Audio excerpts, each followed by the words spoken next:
안녕하십니까. 혼란한 정치 시사 이슈를 술술 풀어보는 송국근의 혼술 3월 11일 월요일 저녁 시간에 인사드립니다. 4.10 총선 딱 한 달 30일 남았습니다. 송국근의 혼술은 오늘부터 특별한 코너를 신설을 했습니다. 이 이름은 4.10 총격전입니다. 총격전. 서로 총을 쏘는 총격전인데 사실상 선거는 총성 없는 전쟁이라는 이야기를 하죠. 총선 격전 지역의 준말이기도 하고 총격전, 또 총선 격전지 전황이 어떤지 그것을 살펴보는 그런 의미도 있습니다. 그날 총선의 그 핵심 이슈를 몇 개 지정을 해서 그 이슈의 이면을 덜쳐보는 그리고 딱딱 알기 쉽게 풀어보는 그런 코너를 새로 만들었습니다. 4.10 총격전 많은 응원 부탁드립니다. 오늘 4.10 총격전 오늘 소개해드릴 첫 번째 내용은 이 국민의힘 그리고 민주당이 선대위 구성에 박차를 가했습니다. 민주당 오늘 선대위를 구성을 했고 국민의힘은 지금부터 대비를 하는데 아마 한동훈 원톱 체제가 될 가능성이 높습니다. 한동훈 비대위원장 원톱으로 나가는 체제. 반면에 민주당은 오늘 이 쓰리톱을 구성을 했습니다.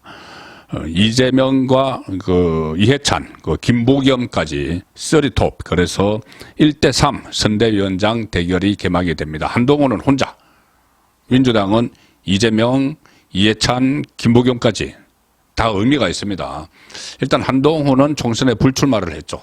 불출마를 한 상황에서 상당히 자유롭습니다. 그리고 누구 못지않은 인기를 끌고 있죠. 대권 주자 같은 그런 한호성을 받습니다. 지역에 갈 때마다. 그리고 또 본인이 일당백을 하는 상황이어서 총선 출마도 하지 않은 그 상황이니까는 어디든지 갈 수 있는.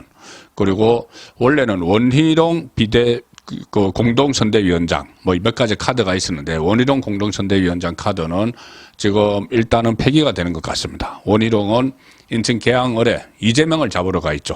이재명을 잡으러 가 있는데 지금 이재명이 게리몬더링 같은 선거구 조정을 막 해서 본인에게 유리한 동네를 끌어갔습니다.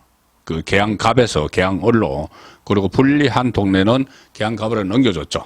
그래서 아침에도 제가 소개해드렸지만은 지지율 격차가 조금 벌어지고 있는 상황입니다. 이재명이 조금 앞서는 그런 상황이죠. 그래서 원희룡은 이재명을 잡는 것이 급선무기 때문에 공동선대위원장으로 가지 않고 한동훈 원톱으로 끌고 간다. 다만 비례대표 정당이죠. 새로운 미래. 국민의 미래, 죄송합니다. 국민의 미래. 이 비례대표 자매 정당에는 인요한 전 혁신위원장이 선대위원장을 맡을 가능성이 큽니다. 반면에 민주당은 1대3, 민주당은 3명의 선대위원장을 오늘 두기로 했기 때문에 한동훈 1, 민주당 셋, 이재명, 이해찬, 김부겸 이 대결이 지금 개막이 될 것 같습니다. 민주당은 확정을 했고 국민의힘은 확정하지 않았지만 한동훈 원톱 체제가 유력합니다. 민주당 오늘 4.10 총선 상임 공동선거대책위원장에 이재명 대표, 이해찬 전 대표, 김부겸 전 국무총리를 선임을 했다고 공식적으로 밝혔습니다. 이 김부겸은 원래 이제 비명 행사, 친명 중심으로 공천이 이루어지고 불공정하니까 이거 바로잡지 않으면은 선대위원장 들어가지 않는다고 했는데 오늘 선대위원장에 들어갔습니다. 공동선대위원장에. 친명이니 친문이니 이런 말들은 이제 우리 스스로 내버리자고 하고 들어갔는데 다 노림수가 있죠. 이해찬도 노림수가 있고 이재명도 노림수가 있습니다. 이재명은 본인 혼자 선대위원장을 맡을 수가 없죠. 지금 주 3회 재판도 나가야 되고 또 계양을에도 지금 쫓기고 있고 본인 선거구에서. 그리고 여기저기 물론 오라는 데는 없지만 당 대표니까 지원 요새도 가야죠. 자, 그런 상황에서 본인 혼자 하기 벅차니까 이해찬 그리고 김부겸을 끌어들여서 3인 선대위를 만들었습니다. 선대위 명칭은 정권심판 뭐 국민선거 대책위 이렇게 했는데 이 정권 심판 뭐 이렇게 명칭을 붙이면서 여기에 별도 팀을 만들어서 뭐 박범계를 팀장으로 하고 뭐 이런저런 구실을 붙여서 그러니까는 이 정권 심판 선대위 이렇게 선대위 이름에 붙인 건 뻔하죠.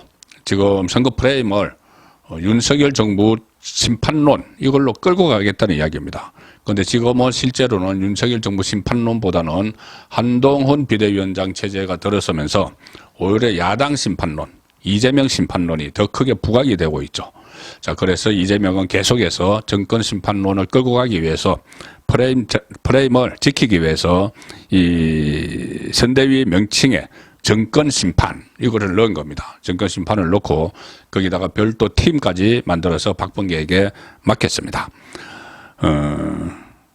뭐 혁신과 통합, 국민 참여, 정권 심판 뭐 이것을 지향한다 이런 설명이 오늘 있었습니다. 야당에서 이를 담는 구성으로 이해찬 전 대표와 이재명 대표, 김부겸 전 총리를 선대위원장에 임명했다 이렇게 이야기했는데 김부겸은 오늘 기자회견에서 이 당 제안을 수락한 배경에 대해서 한때 정치를 떠났던 제가 다시 당에 돌아온 이유는 하나다. 무능력, 무책임, 무비전, 산무정권인 윤석열 정부에 분명한 경고를 보내고 입법 불안은 최후의 보루를 반드시 지켜내야 하기 때문이다 이렇게 이야기했지만 사실 이것은 이재명과 김부겸의 이해 득실 계산이 맞아 떨어졌기 때문이죠. 이재명 입장에서는 지금 비명을 다 쳐내는 이런 공천을 했기 때문에 통합하는 모습을 보여줘야 됩니다. 그런데 김부겸이 통합 이미지가 상당히 강하죠. 그래서 좀 합리적인 진보 이렇게 평가를 받고 원래 이 보수정당 출신입니다. 그때 이 노무현이 열린우리당을 만들 때 그때 국민의힘 계열에서 뭐 독수리 5인방 뭐 이래가지고 그걸로 넘어갔죠. 그 이후에도 김부겸은 그 문재인 정부에서 국무총리까지 지냈지만 합리적인 인물로 평가가 되고 있습니다. 그래서 통합 이미지로 제격이죠. 그래서 이재명은 김부겸을 끌어들인 것이고 김부겸은 한번 정치 은퇴를 사실상 선언을 했습니다. 그런데 이 상황을 보니 민주당 안에 별다른 세력이 없죠. 그래서 이재명이 구속되고 뭐 이렇게 되고 나면은 뭐 조국 구속되고 송영길 구속되고 뭐 김경수 저 복권도 안 되고 전부 다 민주당에 사람이 없습니다. 그러면 김부겸도 욕심이 있죠. 다음 당권 나아가 대권까지 생각을 해볼 수가 있습니다.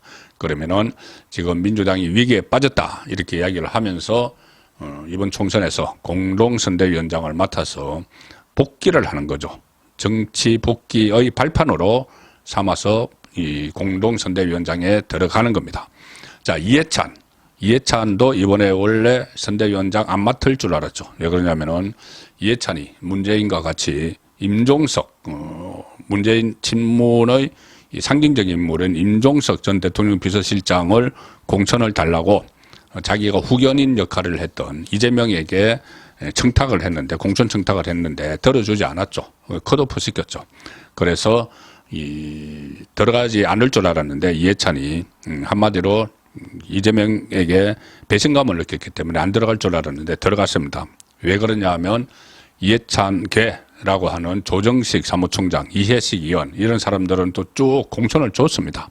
그래서 이해찬을 끌어들이기 위해서 공천을 줬고 어차피 이해찬은 이재명과 공동 운명체가 됐죠.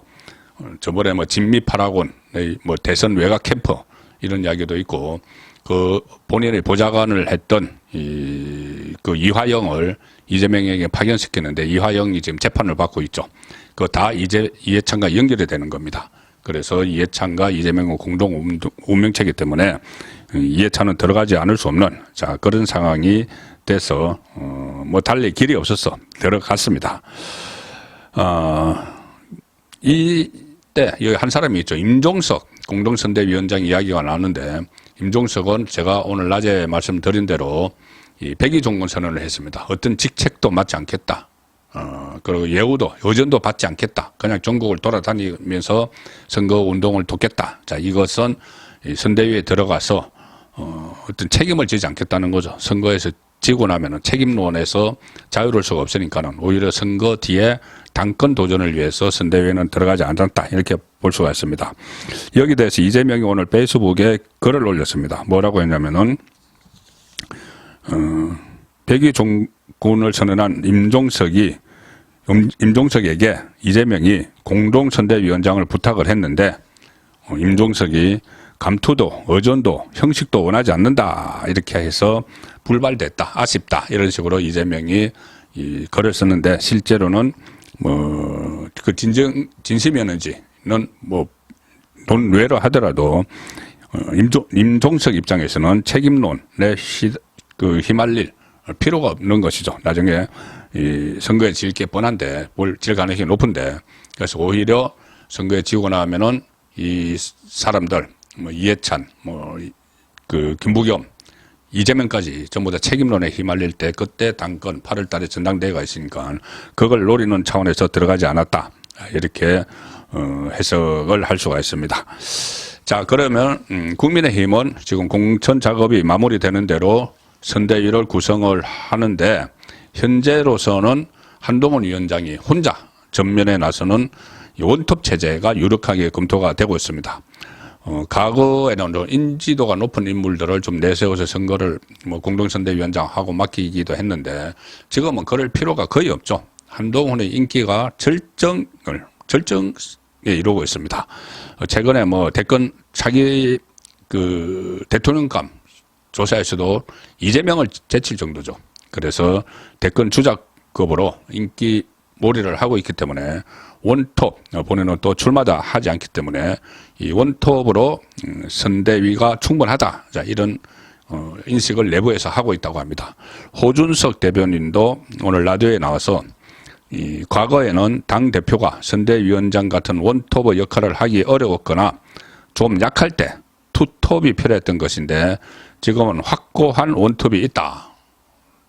다른 사람 하면은 또 선대위원장 이 사람 저 사람 하면은 또 어떤 그 뜻밖의 예상 밖의 뭐 말 실수를 하거나 논쟁에 휘말릴 수가 있습니다. 그런데 한동훈에게 모든 책임을 주고 권한을 주고 나중에 또 책임도 지게 하는 자 그런 쪽으로 선거가 치러질 것 같습니다. 한동훈 위원장 원톱 체제로 가는 동시에 외연 확장을 위해서 상징적인 후보들 몇 사람은 선대위 위원 아니면은 권역별 위원장 이렇게는 할 수가 있겠죠. 가령 고동진 전 삼성전자 사장, 갤럭시 신화를 일으킨 이런 사람들이나 윤희숙 전 의원 아니면 민주당에서 온 이상민 의원을 선대위에 이제 합류시키는 방안 이런 것도 충분히 논의가 가능합니다. 다만 이 비례대표 정당에 대해서는 국민의 미래 선대위원장은 인요한 전 혁신위원장이 맡을 수 있다. 이 전망이 많이 나오고 있죠. 호남 출신이라는 상징성도 있고 국민들에게 좀 좋은 이미지가 있기 때문에 이 정당 투표에서 유리한 위치를 차지할 수가 있다는 겁니다. 자, 그래서 일단 이 선대위는 민주당은 확정이 됐고 3명의 서리톱 3대1로 한동훈이 맞서는 그런 선대위 구성이 유력해졌습니다. 총선 D-30일 보내드린 4.10 총격전이었습니다. 앞으로 30일 동안 총격전 좀 더 풍부한 내용을 준비를 해서 심도 깊은 분석을 해드리려고 노력을 하겠습니다. 많은 응원 부탁드립니다. 4.10 총격전이었습니다.